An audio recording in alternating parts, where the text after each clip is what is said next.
Merah putih itu merupakan pilihan langkah yang mana yang hendak diarungi oleh pemerintah, apakah yang beraura merah, apakah yang beraura putih. Kalau pemerintah mengarungi yang beraura merah, di situ akan terjadi keributan-keributan. Karena merah itu simbol hawa nafsu angkara murka. Jika mengambil jalur merah, sifat angkara murka itu simbol angkara murka, simbol keserakahan, simbol segala macam keburukan.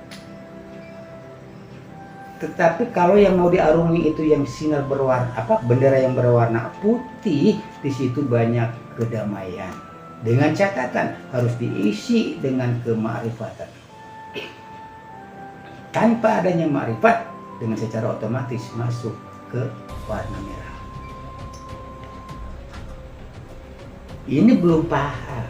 Indonesia hanya baru bisa mementaskan saja merah putih, tetapi tidak bisa mendalami ada apa di balik warna merah dan ada apa di balik warna putih. Padahal sudah transparan. Ketika manusia itu ingin damai, bendera putih yang dikibarkan.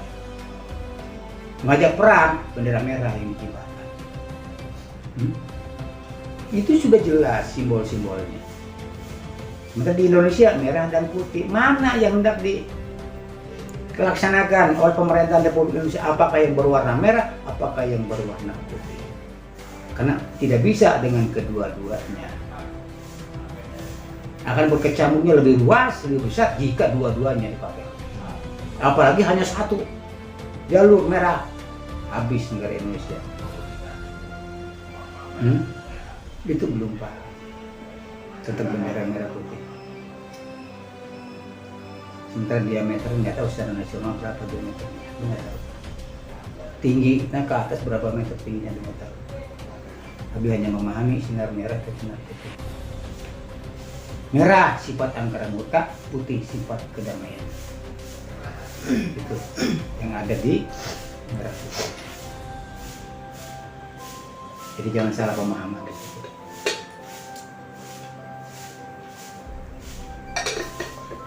Kalau kita ingin berjalan, sinar yang lembaran yang berwarna putih, bendera merah putih dulu ya. Lembaran putih yang ingin berjalan itu harus sejalan dengan Dekret 59. Tidak sejalan dengan Dekret 59, kerusuhan, keributan pasti terjadi karena secara otomatis masuk warna merah. Ini sini yang namanya Dekret 59 jangan dipandang ringan. Ini sangat penting di negara kita. Saya ulangi sekali lagi di sini. Dekret 59. Dekret itu singkatan dari dua suku kata. Dek dan krit. Deknya itu deklarasi, kritnya kriteria. Itu dalam arti kriteria bangsa Republik Indonesia itu dideklarasikan pada tanggal 5 bulan Juli tahun 1959.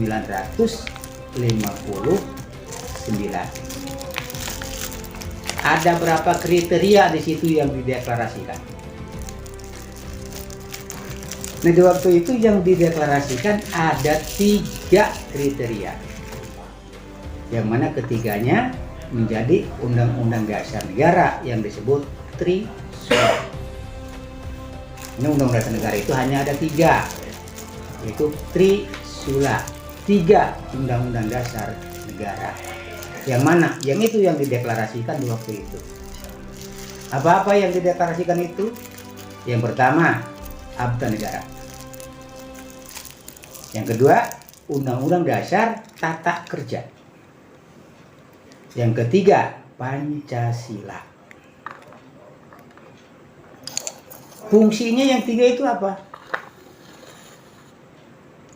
Akta Negara itu untuk tata ruang. Berapa hektare untuk penanaman padi? Berapa hektare untuk penanaman gandum atau kacang? Berapa hektare untuk pemukiman? Disitulah di Akta Negara diatur. supaya bangsa kita ini tidak kedodoran masalah ekonomi. Kalau tidak ditata ruangkan sesuai dengan abda negara itu, maka Indonesia akan kedodoran masalah ekonomi. Itu tata ruang yang ada di abda negara itu. Ya. Terus Undang-Undang Dasar Tata Kerja itu yang mana? Yang semua kenal, yang disebut Undang-Undang Dasar 45. Undang-Undang Dasar 45 itu bukan hanya sebatas Undang-Undang Dasar Negara, tetapi itu adalah Undang-Undang Dasar Tata Kerja. Bahwa di masing-masing instalasi kenegaraan, dari pusat sampai daerah, dari eksekutif, provinsi, kabupaten, camat, lurah, itu kinerjanya harus seperti itu. Tinggal pembagian saja pasal-pasalnya. Untuk kelas eksekutif berapa pasal? Kondisikan. Ya. Untuk provinsi berapa pasal? Kondisikan. Kerjakan. Supaya di masing-masing instalasi tersebut memiliki fungsi. Tanpa mengikuti Undang-Undang Dasar Tata Kerja, itu hanya status yang ada, namun fungsi tidak ada. Walaupun ada, hanya untuk kepentingan pemerintah. Lurah harus setor berapa ke camat, camat harus setor berapa ke bupati, bupati harus setor berapa ke provinsi, provinsi harus setor berapa ke pemerintah pusat. Itu hanya menarik otonom. Namun produknya apa? Nol besar, tidak punya produk. Masyarakat butuh apa? Butuh kecap, investor yang ngelola, swasta yang mengelola. Butuh minyak goreng, swasta yang mengelola. Pemerintah hanya sebatas ngaku. Ini bicara asal-asalnya apa fakta? Fakta. Pembuatan jalan tol jasa marga yang bangun bukan pemerintah. Pemerintah hanya atas nama. Yang seharusnya kan pemerintah semuanya. Apa menjadi kebutuhan bangsa? Yang memproduksinya. Apa yang harus diproduksi oleh kelurahan? Apa yang harus diproduksi oleh kecamatan? Apa yang harus diproduksi oleh kabupaten? Apa yang harus diproduksi oleh provinsi? Itu semuanya ada, harus berproduksi. Semuanya memproduksi apa-apa yang menjadi kebutuhan bangsanya. Itu pengaturan-pengaturan di dalam Undang-Undang Dasar Tata Kerja, yang lebih dikenal lagi Undang-Undang Dasar 45. Dalam arti Undang-Undang Dasar Tata Kerja itu ada 45 pasal, yang sekarang sudah berkurang. Tinggal 37. Sudah berkurang sekarang. Nggak tahu siapa yang mensubsidi. Terus yang ketiga, Undang-Undang Dasar Kode Etik. Yang pertama Undang-Undang Dasar Tata Kerja, Abda Negara. Yang kedua Undang-Undang Dasar Tata Kerja. Yang ketiga Kode Etik. Kode Etik itu yang disebut Pancasila. Nah, kalau bangsa kita tidak paham Pancasila, berarti bangsa Republik Indonesia tidak punya kode etik. Apa-apa yang ada di Pancasila itu, Ketuhanan Yang Maha Esa, harus identik dengan ketuhanan. Ya. Yang kedua, pri kemanusiaan. Jangan kehilangan pri kemanusiaan. Karena itu adalah kode etik. Ya. Kebangsaan. Jangan ada berantem dari pusat, dari Sabang sampai Merauke, dari 50, jangan ada berantem pada satu bangsa. Yang keempat, kedaulatan rakyat. Siapa di sini yang harus berdaulat? Bukan rakyat berdaulat kepada pemerintah. Udah bodoh disuruh berdaulat, jadi budak selamanya. Yang harus berdaulat itu adalah pemerintah kepada rakyat. Untuk apa? Untuk membimbing rakyat, membina rakyat. Sesuaikan dengan Tribrata. Karena Tribrata itu sangat identik dengan orang-orang yang ada di bawah, yang harus dibangun. Nah, tahu Tribrata? 3 yang harus diperangi. Yang pertama, memerangi kebodohan. Berarti harus cerdas bangsa kita. Menjadi substansi siapa? Itu substansi murni pemerintah. Untuk mencerdaskan anak bangsa. Oleh karena itu, tidak pantas kalau di dalam memberantas kebodohan bangsa itu harus melalui finansial. Bahkan sekarang banyak yang kerepotan, banyak yang putus sekolah. Siapa? Rakyat yang tidak sanggup untuk membiayainya karena begitunya tinggi biayanya. Memerangi kemiskinan itu minim. Sebetulnya di situ bukan kemiskinan tetapi penderitaan. Sampai diamanahkan tuh ampera, amanah penderitaan rakyat. Itu tribrata yang kedua. Memerangi penderitaan. Kita bisa hitung apa-apa yang membuat menderita. Tidak punya rumah, menderita. Tidak punya penghasilan, menderita.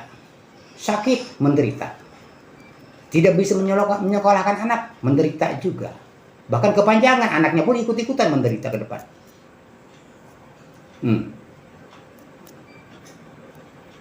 Yang ketiga, memerangi ketertinggalan. Ini antara internal dengan eksternal. Bagaimana internal kita supaya tidak ketinggalan dengan eksternal? Bersaing dalam segi teknologi, bersaing keahlian, bersaing produk, bersaing ekonomi, tuh, supaya ekonomi kita tidak ketinggalan dengan negara lain. Ini tribrata. Tribrata itu isi bagian dari sila yang keempat yang disebut berdaulat. Kedaulatan rakyat. Jadi pemerintah yang harus berdaulat kepada rakyat, membimbing rakyat, membina rakyat dengan dengan pola tribrata. Yang kelimanya keadilan sosial. Ini harus adil, harus bijak. Jangan adil dengan sesamanya saja, jangan bijak dengan sederajatnya saja, tetapi bagaimana yang ada di bawah derajat mereka.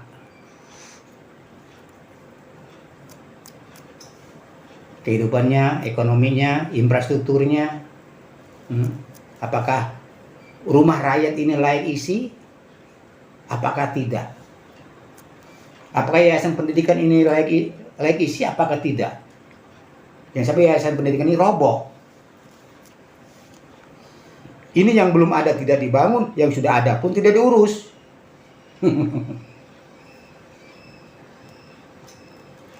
Kalau kita melihat seperti itu, kapan bangsa kita akan maju? Kapan akan bisa bersaing?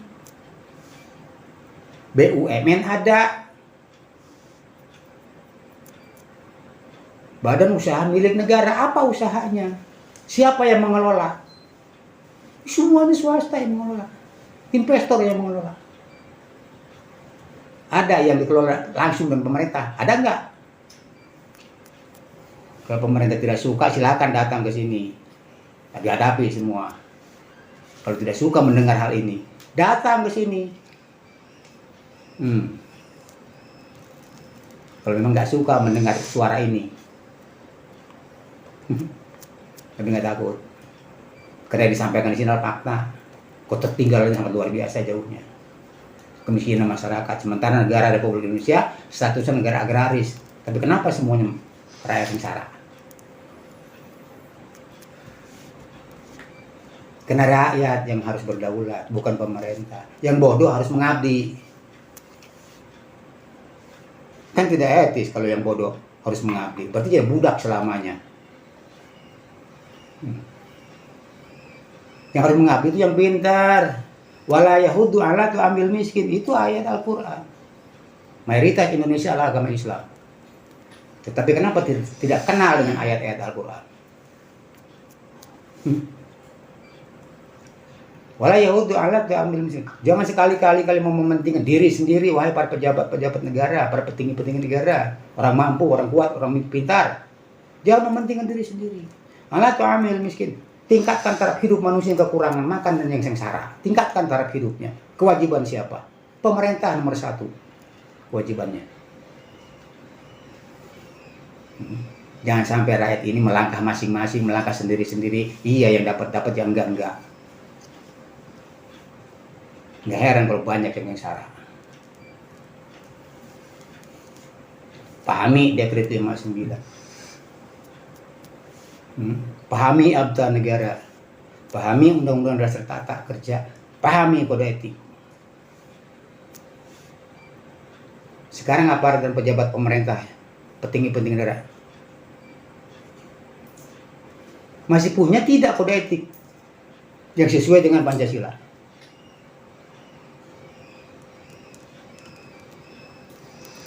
Semuanya sudah kehilangan. Mereka hanya sesumbar saja. Saya akan membela Pancasila sampai titik darah yang terakhir. Apanya yang mau dibela kalau tidak paham? Itu hanya pencitraan diri. Pancasila itu bukan untuk dijadikan bahan sesumbar, tetapi harus ada tata ruang di lapangan. Bagaimana caranya kita berbangsa? Bagaimana berdaulat dengan rakyat? Bagaimana sifat adil? Bagaimana cara bertuhan? Sementara itu sudah resmi dideklarasikan pada tanggal 5 bulan Juli tahun 1959. Siapa yang mendeklarasikan?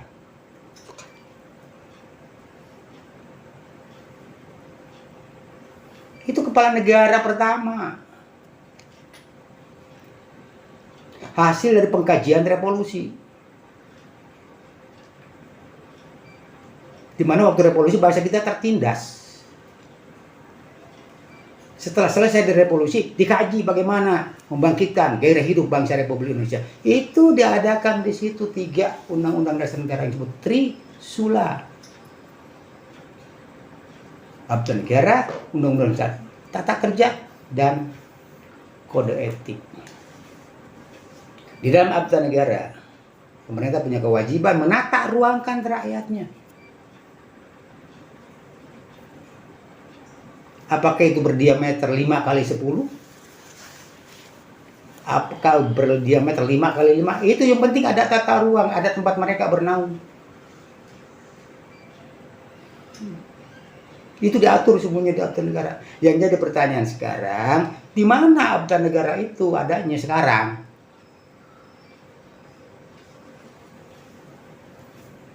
Seandainya ada, kenapa tidak dilaksanakan? Karena itu Undang-Undang Dasar Negara. Sehingga bangsa kita bukan sedikit yang sengsara, tidak punya tempat tinggal. Bukan sedikit yang sengsara karena sulit mencari ekonomi. Seakan-akan negara ini ada pemimpinnya, rakyat tidak pernah dipimpin, tidak merasa dipimpin. Karena mencari nafkah masing-masing.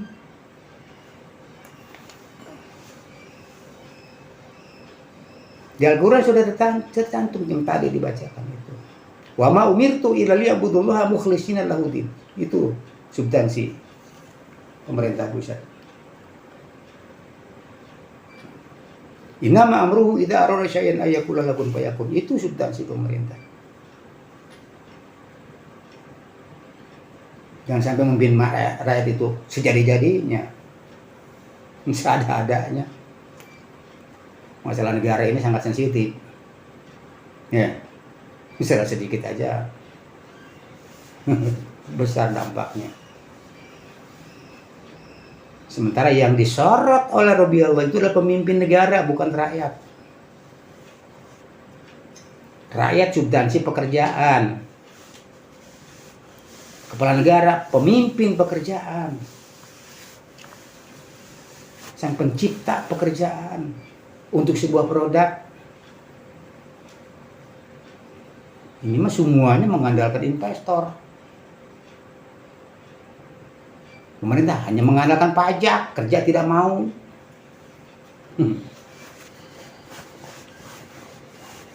Kan sangat luar biasa kelirunya langkah-langkah pemerintah. Kelirunya sangat besar. Coba pahami absen negara, pahami Undang-Undang Dasar Tata Kerja. Ini paham tidak malah disubsidi. Hilang dari 45 menjadi 30 berapa? 40 berapa? 37. Berapa itu yang hilang dari 45? Itu membuktikan bukan maju malah mundur bangsa kita. Mengurangi undang-undang. Bukan maju. Malah mundur.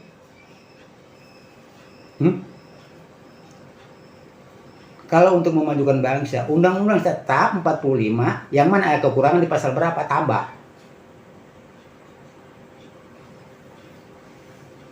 Bukan dihapus.